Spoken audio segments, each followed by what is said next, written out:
Janasena party అనేది రోజు రోజుకి కూడా సంస్థాగతంగా ఎదిగే విధంగా పార్టీని గ్రౌండ్ లెవెల్‌లో తీసుకువెళ్ళే విధంగా ఉప ముఖ్యమంత్రి పవన్ కళ్యాణ్ గారు చాలా జాగ్రత్తగా అడుగులు వేయడం అయితే జరుగుతుంది.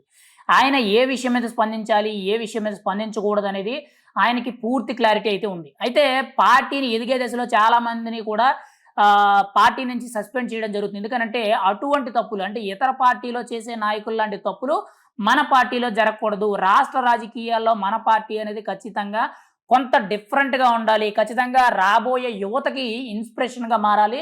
ఇప్పుడున్న రాజకీయాల్లో ముఖ్యంగా అవినీతి లేని రాజకీయం, డబ్బులు లేని రాజకీయం అనేది చాలా జాగ్రత్తగా, ట్రాన్స్‌పరెంట్‌గా చేయడానికి ఉప ముఖ్యమంత్రి పవన్ కళ్యాణ్ గారైతే చాలా జాగ్రత్తగా అడుగులు వేయడం జరుగుతుంది. అయితే ఇదే నేపథ్యంలో ఇప్పటికి కూటమి ప్రభుత్వంతో కలిసి అంటే పొత్తులో కలిసి పోటీ చేసి 21 స్థానాలు గెలుచుకోవడం జరిగింది. దాదాపుగా 14 నెలల సమయమైంది. ఇప్పటి వరకు కూడా పార్టీలో ఎంతగా కూడా పురోగతి వచ్చినట్టయితే మనకేమీ కనిపించడం లేదు. గతంలో కొద్దిమందిగా ముఖ్యంగా బాలినేని శ్రీనివాసరావు గాని, ఇంకోటి జయమంగళ వెంకటరమణ గాని, ఇంకోవైపు చాలామంది అంటే దాదాపుగా ఒక 5, 6 నాయకులు వైఎస్ఆర్‌సీపీ పార్టీ నుంచే గాని, టీడీపీ నుంచే గాని, వేరే వేరే పార్టీల నుంచి గాని జాయిన్ అవ్వడం అయితే జరిగింది. అయితే వీళ్ళకి కూడా ప్రస్తుతానికి ఎటువంటి ప్రాధాన్యత అనేది లేదు. కానీ ఉప ముఖ్యమంత్రి పవన్ కళ్యాణ్ గారు రేపు సెప్టెంబర్ నెలాఖరు నుంచి కూడా ఆయన రాష్ట్ర వ్యాప్తంగా పర్యటనలుంటాయి.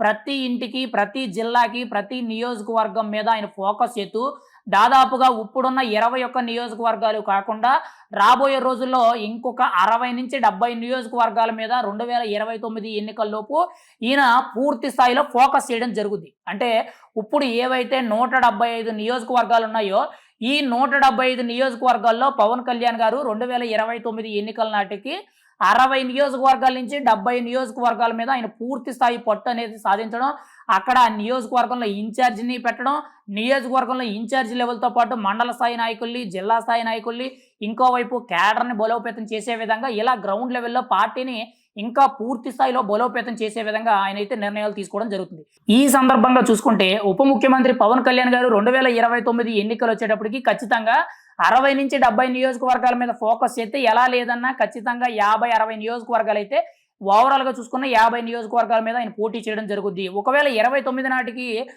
కుల గణాంకన జరిగితే అంటే దేశవ్యాప్తంగా ఉన్న జనాభా లెక్కలన్నీ కూడా తీసి 2026లో స్టార్ట్ అయ్యే ఈ జనాభా లెక్కలనేవి 2029 నాటికల్లా కూడా పూర్తయితే ఎన్నికలు వచ్చే 6 నెలల ముందులోపు ఇవి పూర్తయితే వెంటనే కూడా నియోజకవర్గాల పునర్విభజన అనేది జరుగుద్ది. అంటే ఇప్పుడు ఏవైతే నియోజకవర్గాలు ఉన్నాయో 2 నియోజకవర్గాలను కలిపి ఇంకొక కొత్త నియోజకవర్గంగా విడగొట్టడం అయితే జరుగుద్ది. అంటే ఇప్పుడు 175 నియోజకవర్గాలు ఉన్నాయి కాబట్టి రాబోయే రోజుల్లో వాటిని 225 నియోజకవర్గాలుగా విడగొట్టడం అనేది జరుగుద్ది.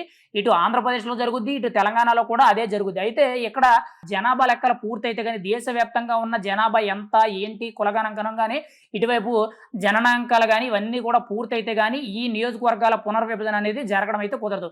ఒకవేళ 2029 నాటికి ఖచ్చితంగా నియోజకవర్గాల పునర్విభజన జరిగిందనంటే మాత్రం ఖచ్చితంగా జనసేన అనేది 70 నియోజకవర్గాలుగా పైగా పోటీ చేసే అవకాశం అయితే ఉంది. కానీ ఇప్పటి వరకు కూడా గ్రౌండ్ లెవెల్‌లో జనసేనకి కేవలం east Godavari, west Godavari, Visakha and మెయిన్‌గా కృష్ణా, గుంటూరు ఈ ఏరియాలో మాత్రమే కొంతవరకు పట్టుంది. మెయిన్ ఈస్ట్, వెస్ట్‌లో మాత్రమే పట్టుంది. కానీ రాబోయే రోజుల్లో జనసేన పార్టీ అనేది 60-70 స్థానాల వరకు కూడా గెలవాలి.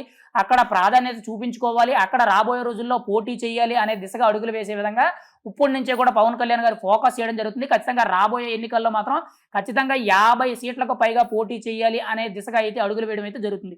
ఇప్పటికే కూడా కార్యకర్తలందరూ కూడా కొంత అసంతృప్తితో ఏదైతే ఉన్నారో వాళ్ళందరినీ కూడా జాగ్రత్తగా కేడర్‌ని నడుపుకుంటూ వస్తూ రాబోయే రోజుల్లో ముఖ్యంగా నియోజకవర్గాల ఇన్ఛార్జ్‌లు, జిల్లా అధ్యక్షులు అండ్ మెయిన్‌గా మండల స్థాయి నాయకులు అండ్ మెయిన్‌గా సోషల్ మీడియా అధికార ప్రతినిధులు ఇలా రకరకాలుగా సంబంధించిన అధికార పదవులు ఏవైతే ఉంటాయో ఇవన్నీ కూడా ఒక్కొక్కటి కూడా తయారు చేసుకుంటూ రావడం జరుగుతుంది. కానీ రాబోయే రోజుల్లో జనసేన పార్టీ అనేది అడుగడుగు వేసుకుంటూ అంటే మొదట్లో ఏదైతే ఒక్క సీటు గెలిచిందో, తర్వాత 21 గెలిచిందో, తర్వాత రాబోయే రోజుల్లో కనీసం 60 పోటీ చేస్తే కనీసం 40, 50 గెలిచే అవకాశం ఉంటుంది కాబట్టి అలా స్టెప్ బై స్టెప్ అనేది రాబోయే రోజులు అంటే దాదాపుగా ఇంకొక 10 ఏళ్ల నాటికి రాష్ట్ర వ్యాప్తంగా పూర్తి స్థాయిలో అంటే 2034కో 2039 నాటికి జనసేన అనేది ఆంధ్రప్రదేశ్‌లో బలమైన పార్టీగా ఎదిగే అవకాశంగా ఉప ముఖ్యమంత్రి పవన్ కళ్యాణ్ గారు అయితే అడుగులు వేయడం జరుగుతుంది.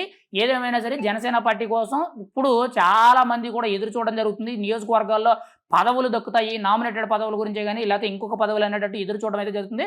కానీ ఇంకొక నెల సమయం అయితుంది. సెప్టెంబర్ నెలాఖరు నుంచి కూడా పవన్ కళ్యాణ్ గారు షూటింగ్‌లన్నీ పూర్తి చేసుకొని, పూర్తిగా కూడా పార్టీ మీద, ప్రజల మీద దృష్టి పెట్టి, ఆయన ఇంకా లోతుగా వెళ్ళడం అయితే జరుగుద్దనేటట్టు మనకైతే సమాచారం అయితే తెలుస్తుంది.